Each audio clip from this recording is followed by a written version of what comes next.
भारती जी के इतने बड़े कृतित्व में से ऐसा कहा जाता है कि अंधा युग और कनुप्रिया ये दो उनकी कालजयी कृतियां हैं।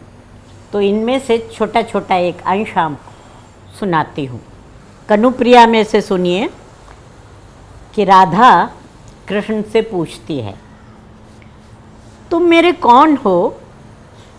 तुम मेरे हो कौन कनु? मैं तो आज तक नहीं जान पाई। बार बार मुझसे मेरे मन ने आग्रह से, विस्मय से, तन्मयता से पूछा है, ये कनु तेरा कौन है? बूझ तो। बार बार मुझसे मेरी सखियों ने व्यंग से, कटाक्ष से, कुटिल संकेत से पूछा है, कनु तेरा कौन है रे? बोलती क्यों नहीं? बार बार मुझसे मेरे गुरुजनों ने कठोरता से, अप्रसन्नता से, रोष से पूछा है, ये कान आखिर तेरा है कौन? मैं तो आज तक कुछ नहीं बता पाई। तुम मेरे सचमुच कौन हो कनु? अक्सर जब तुमने माला गूंथने के लिए कटीले झाड़ों में चढ़ चढ़कर मेरे लिए श्वेत रत्नारे करौंदे तोड़कर मेरे आंचल में डाल दिए हैं, तो मैंने अत्यंत सहज प्रीति से गर्दन झटकाकर वेणी झुलाते हुए कहा है, कन्नू ही मेरा एकमात्र अंतरंग सखा है।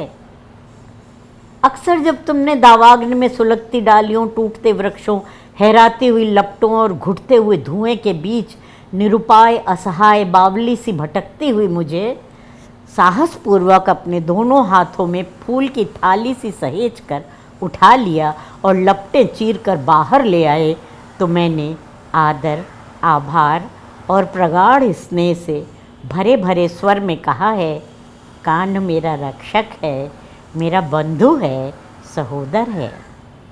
अक्सर जब तुमने वंशी बजाकर मुझे बुलाया है और मैं मोहित मृगी सी भागती चली आई हूँ और तुमने मुझे अपनी बाहों में कस लिया है, तो मैंने डूब कर कहा है, कन्नू मेरा लक्ष्य है, मेरा आराध्य, मेरा गंतव्य।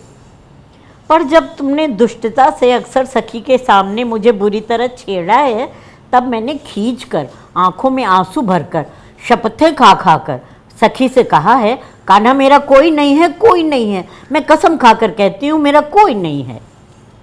पर दूसरे ही क्षण जब घनघोर बादल उमड़ आए हैं और बिजली तड़पने लगी है और घनी वर्षा होने लगी है और सारे वनपथ धुंधला कर छिप गए हैं, तो मैंने अपने आंचल में तुम्हें दुबका लिया है।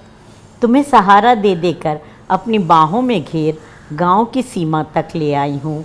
और सच सच बताऊँ तुझे कनु सांवरे कि उस समय मैं बिल्कुल भूल गई हूँ कि मैं कितनी छोटी हूँ और तुम वही कान्हा हो जो सारे वृंदावन को जल प्रलय से बचाने की सामर्थ्य रखते हो। और मुझे केवल यही लगा है कि तुम छोटे से शिशु हो, असहाय वर्षा में भीग भीग कर मेरे आंचल में दुबके हुए।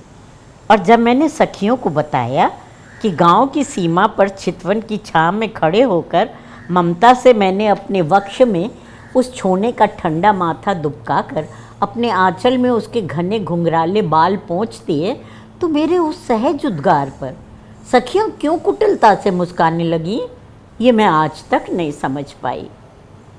लेकिन जब तुम्ही ने बंधु तेज से प्रदीप्त होकर इंद्र को ललकारा है, कालिय की खोज में विशैली यमुना को मथ डाला है, तो मुझे अकस्मात लगा है कि मेरे अंग अंग से ज्योति फूटी पड़ रही है। तुम्हारी शक्ति तो मैं ही हूँ, तुम्हारा संबल, तुम्हारी योग माया, इस निखिल पारावार में मैं ही परिव्याप्त हूँ, विराट, सीमाहीन, अदम्य, दुर्दांत। किंतु दूसरे ही क्षण जब तुमने वेतसरता कुंज में गहराती हुई गोधूली वेला में आम के एक बौर को चूर चूर कर धीमे से अपनी चुटकी में भरकर मेरे सीमंत पर बिखेर दिया, तो मैं हतप्रभ हो गई।